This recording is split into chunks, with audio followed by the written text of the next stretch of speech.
Hello everyone, welcome to class 8 sessions of subject history, and today we are discussing chapter number 11, and the chapter name is the making of the national movement, that is from 1870s to 1947, and this is your first session.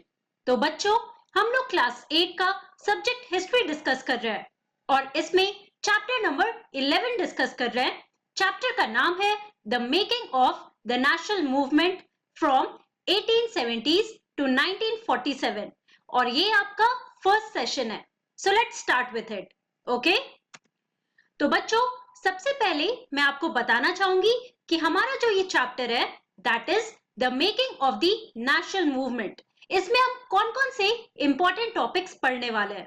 So the first topic that we are going to talk about is the emergence of nationalism, कि हमारे country में ये idea of nationalism कैसे emerge हुआ, कैसे आया और इसमें कौन कौन से इंपॉर्टेंट इवेंट्स हुए थे उसके बारे में हम पढ़ने वाले हैं और किस तरीके से हमारी कंट्री को इंडिपेंडेंस मिला था और उसके बाद कैसे इंडिया का पार्टीशन हुआ था, right, that led to the creation of two nations. और वो टू नेशंस कौन से हैं? तो इंडिया और पाकिस्तान. तो इन सब चीजों के बारे में हम इस चैप्टर में समझने की कोशिश करेंगे. ओके, उसके बाद हम पढ़ने वाले हैं about a nation in the making. Okay, और इसमें बहुत सारे सब टॉपिक्स है बच्चों. सिंस हमारे चैप्टर बहुत ही बड़ा है और बहुत ही डिटेल इसमें सब कुछ दिया हुआ है, तो मैं आपको यहाँ पे सारे इंपॉर्टेंट पॉइंट्स बताने वाली हूँ.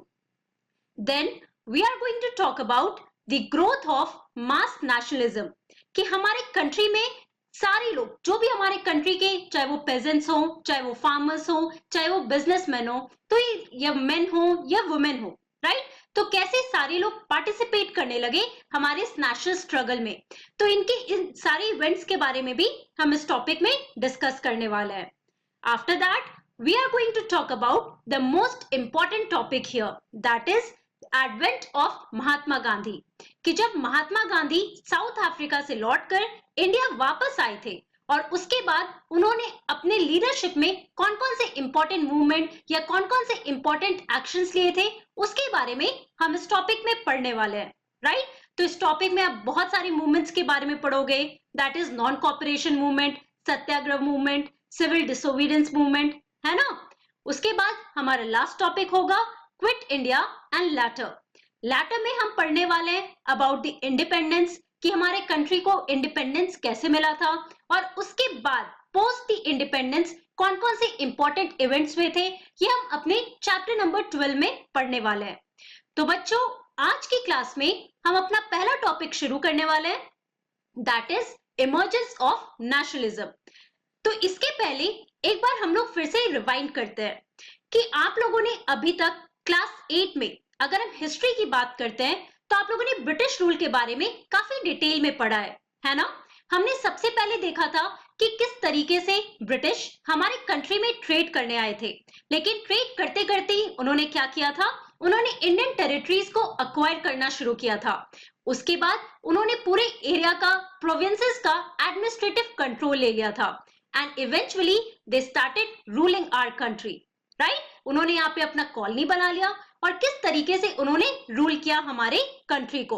तो इन सारी चीजों के बारे में हमने ऑलरेडी पढ़ा है और इसका इम्पैक्ट हमारे कंट्री के सिटीजन्स के ऊपर कैसा था उसके बारे में भी आप लोगों ने डिफरेंट चैप्टर्स में पढ़ा, कि कौन कौन से इंपॉर्टेंट लॉज आए थे, है ना, कौन कौन से इंपॉर्टेंट ऑफिसर्स आ रहे थे और क्या क्या चेंजेस हमारे कंट्री में हो रहे थे, नए नए पॉलिसीज लाए जा रहे थे, जिसका एडवर्स इफेक्ट किसके ऊपर था बच्चों. तो इसका एडवर्स इफेक्ट था फार्मर्स के ऊपर, ट्राइबल ग्रुप के ऊपर, विमेन के ऊपर, या हमारे कंट्री में जितने भी लोग हो रहे थे. ऑल दीज पॉलिसीज, जो भी चेंजेस हो रहे थे हमारे कंट्री में, और वो कौन ला रहा था, तो the British officials, they were bringing these policies. और उसी की वजह से क्या होने लगा, लोगों को बुरा लगने लगा. They were very angry with the British rule in our country. और उसकी वजह से क्या होता है कि हमारे कंट्री में एक idea, that is the idea of nationalism, it started emerging in our country. तो ये आइडिया ऑफ नेशनलिज्म कैसे आया, ये कैसे इमर्ज हुआ, हम इस पूरे कोर्स को यहाँ पर समझने की कोशिश करते हैं. सो ये जितने भी इवेंट्स हो रहे थे बच्चों, उसमें आप लोगों ने पढ़ा था रिवोल्ट ऑफ 1857 के बारे में, है ना, जो हमारा सबसे पहला रिवोल्ट था और बहुत ही मास मूवमेंट था ये, क्योंकि इसमें बहुत सारे लोग इन्वॉल्व थे, राइट। तो उसके बारे में आपने डिटेल में पढ़ा है। और उसके बाद हमने देखा कि किस तरीके से ब्रिटिश रूल को अपोज किया जाने लगा हमारी कंट्री में। ओके, तो ये जितने भी एक्शंस थे बच्चों, ये सारे एक्शंस कल्मिनेट होके finally it led to the emergence of this idea of nationalism. Okay, so एक क्वेश्चन यहाँ पे आने लगा that what is India and what does it mean. Okay, तो यहाँ पे आप देखो हमें क्या आंसर मिलता है। So India was the people of India. Okay, तो यहाँ पे इंडिया को क्या कहा जाने लगा, that India was the people of India. India represented the people of India, कि इंडिया में जो लोग रह रहे थे वो लोग इंडिया को रिप्रेजेंट करते थे। और कौन थे वो लोग? So all the people irrespective of class, colour, caste, creed, language और जेंडर। तो हमारे कंट्री में जितने भी सिटीजन्स थे, जो इंडियन सिटीजन्स थे, जो इंडिया में रह रहे थे, इररिस्पेक्टिव ऑफ देयर क्लास, चाहे वो अपर क्लास से हो या चाहे वो लोअर क्लास से हो, राइट, चाहे वो ब्लैक हो या चाहे वो व्हाइट हो या किसी भी कास्ट से बिलोंग करते हो, they were all the part of their country, that is India, and they represented India. Okay, and the country, it's resources and systems were meant for all of them.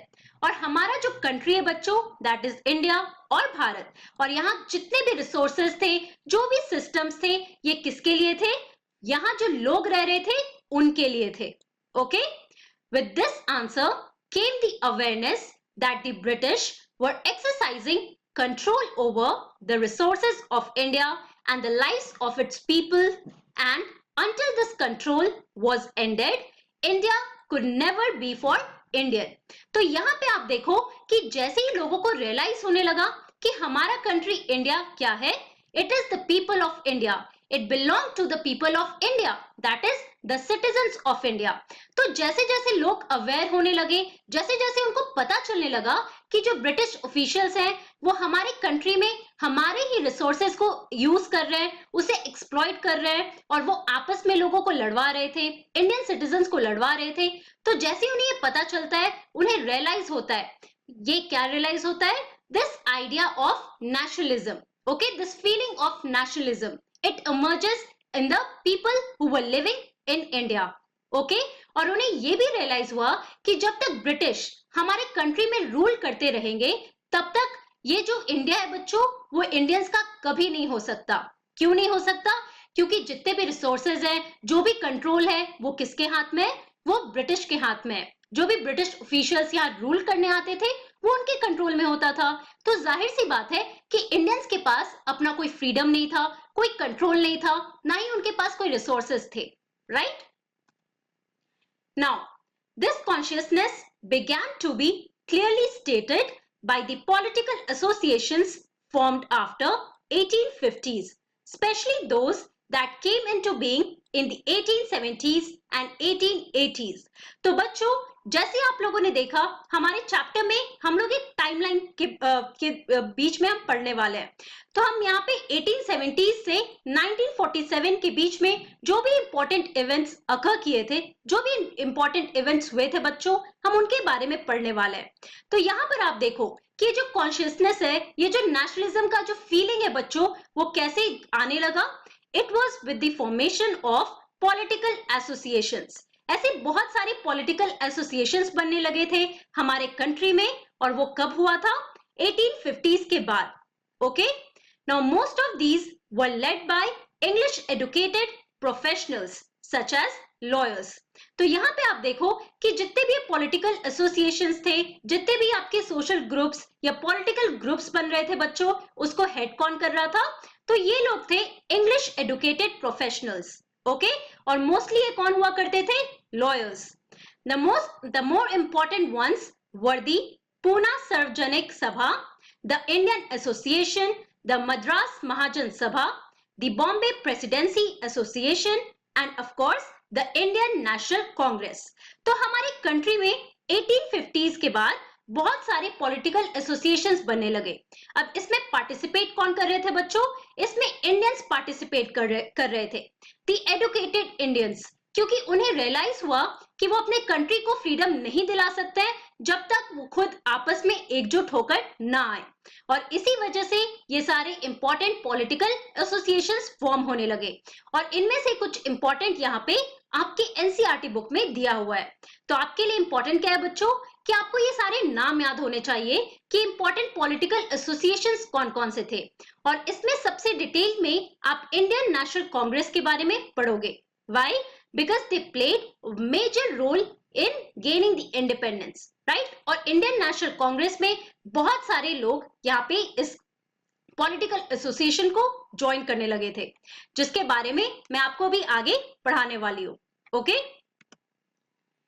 though many of these associations functioned in specific parts of the country, their goals were stated as the goals of all the people of India, not those of any one region, community और class. तो आप ये भी notice करोगे कि जो भी examples मैंने आपको दिए बच्चों, ये डिफरेंट पार्ट्स में ये एसोसिएशंस फॉर्म हुए थे, राइट। अगर हम पूना सार्वजनिक सभा की बात कर रहे हैं तो वो महाराष्ट्र में फॉर्म हुआ था। अगर हम उसके अलावा डिफरेंट इंडियन नेशनल कांग्रेस की बात करते हैं तो वो बॉम्बे में सबसे पहले इनका एक मीटिंग हुआ था, राइट। तो डिफरेंट लेवल्स पे आप देखोगे कि लोगों ने इस इंडियन नेशनल कांग्रेस को ज्वाइन किया था। तो यहाँ पे आपको ये समझना होगा कि जितने भी पॉलिटिकल एसोसिएशंस थे वो हमारे कंट्री के डिफरेंट पार्ट्स, कुछ स्पेसिफिक पार्ट्स में ये सारे एसोसिएशंस फॉर्म हुए थे, लेकिन इनका एक ही इंपॉर्टेंट गोल था। Now their goals were stated as the goals of the people of India. इनका एक इंपॉर्टेंट और कॉमन गोल था, that was similar to that of all the Indians, कि जितने भी सिटीजन्स हैं उनका जो अपना गोल है बच्चों कि फ्रीडम अटेन करने का, इंडिपेंडेंस गेन करने का, तो ये गोल था इन सारे पॉलिटिकल एसोसिएशंस का। Okay, they worked with the idea that people should be sovereign, a modern consciousness and a key feature of nationalism। तो यहाँ पे आप एक टर्म देख रहे हो, दैट इज sovereign। अब आप याद करो कि सिविक्स में आप लोगों ने कॉन्स्टिट्यूशन चैप्टर के बारे में पढ़ा होगा, राइट। और उसमें आप लोगों ने प्रियम्बल के बारे में पढ़ा है ना। तो प्रियम्बल में आपने ये वर्ड देखा होगा, दैट इज सोवरेन। अब ये सोवरेन वर्ड का मतलब क्या होता है? अगर हम सिंपल टर्म्स में कहें तो सोवरेन का मतलब होता है टू एक्ट इंडिपेंडेंटली। ओके, मतलब इंडिपेंडेंट होके वर्क करना without the interference of the foreign powers. कि हमारे कंट्री में यहाँ पे फॉरेन पावर कौन है बच्चों? So it is the British, जो हमारे कंट्री में आके रूल कर रहे थे, है ना। तो यहाँ पे आप देखो कि इनका मेन आइडिया क्या था कि हमारे कंट्री के लोग जो है दे शुड बी सोवरेन, कि जो भी डिसीजंस है, जो भी वो एक्ट करे, तो that should be independent act, कि किसी का इंटरफेरेंस हमारे कंट्री में नहीं होना चाहिए। तो इसी गोल के साथ ये जितने भी पॉलिटिकल एसोसिएशंस थे बच्चों, they started working and this became the key feature of nationalism, right. Also इसी बीच में जब हम 1870s से 1880s की बात करते हैं बच्चों, तो वहां पे आप नोटिस करोगे कि the dissatisfaction with the British rule intensified in the 1870s and the 1880s।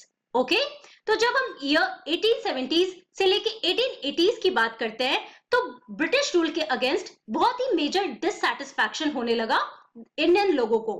अब ये क्यों हो रहा था? तो इसी बीच में ऐसे बहुत सारे एक्ट्स, ऐसे बहुत सारे पॉलिसीज पास किए गए थे बाय द ब्रिटिश ऑफिशियल्स। अब यहाँ पे आप एग्जाम्पल्स में बहुत सारे एक्ट्स और बहुत सारे पॉलिसीज के बारे में पढ़ोगे जो आपके एनसीईआरटी बुक में भी दिया हुआ है। तो for example the Arms Act was passed in 1878 that disallowing Indians from possessing arms. तो 1878 में एक आर्म्स एक्ट पास किया गया था और इसमें क्या हुआ था बच्चों?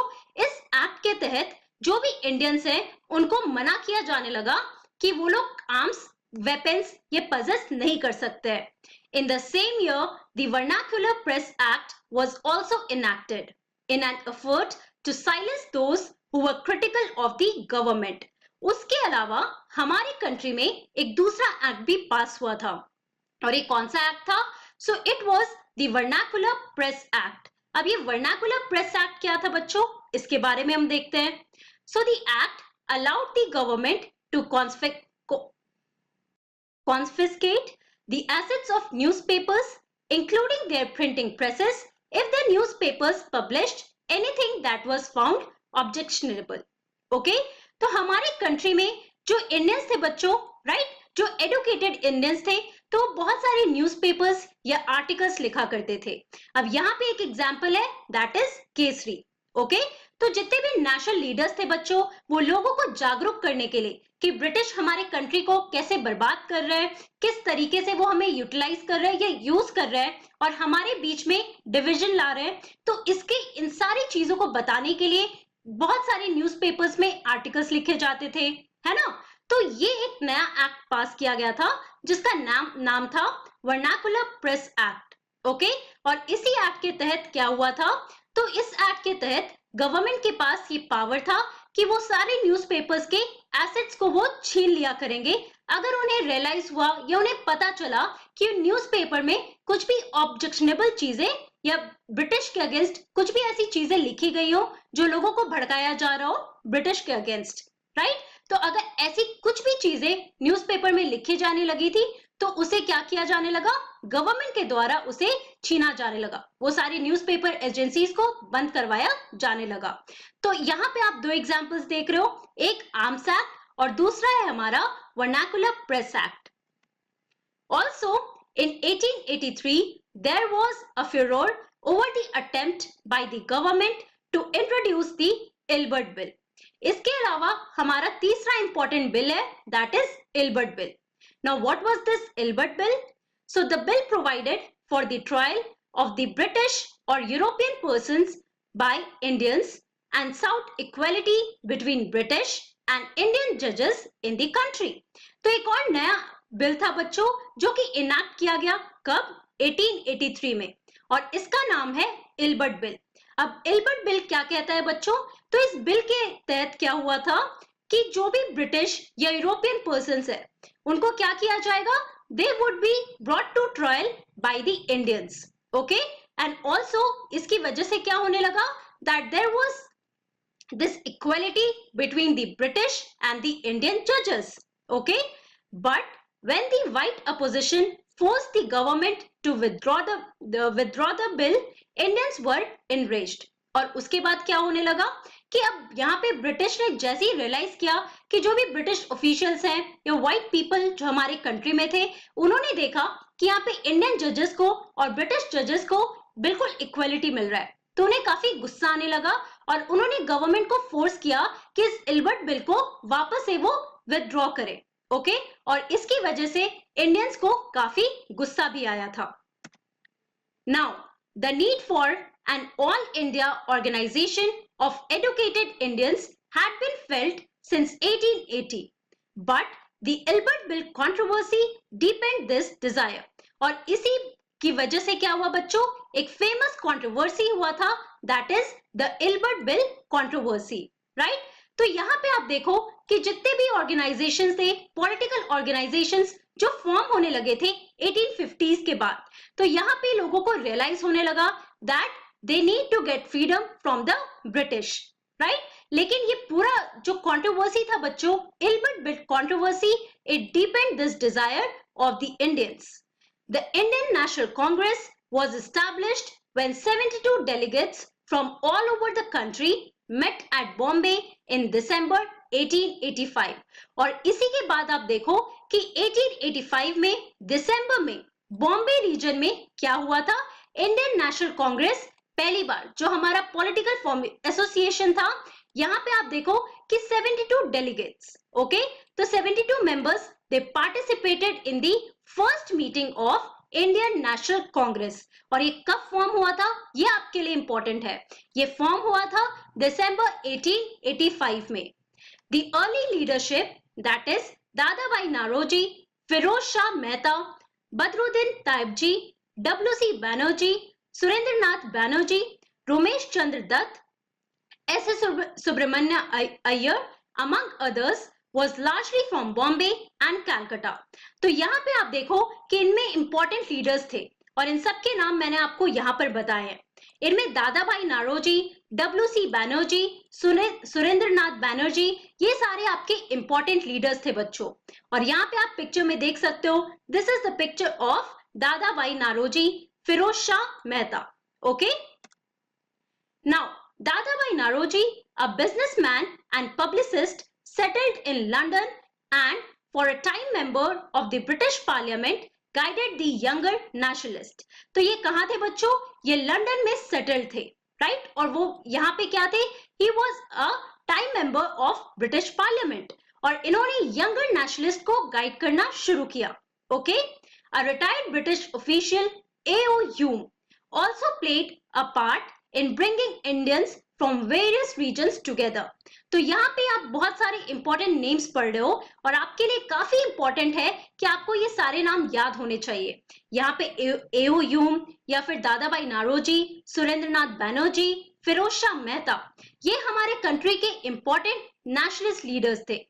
A.O. Hume was not Indian, he was British official, but he played a very important role in bringing all the Indians together।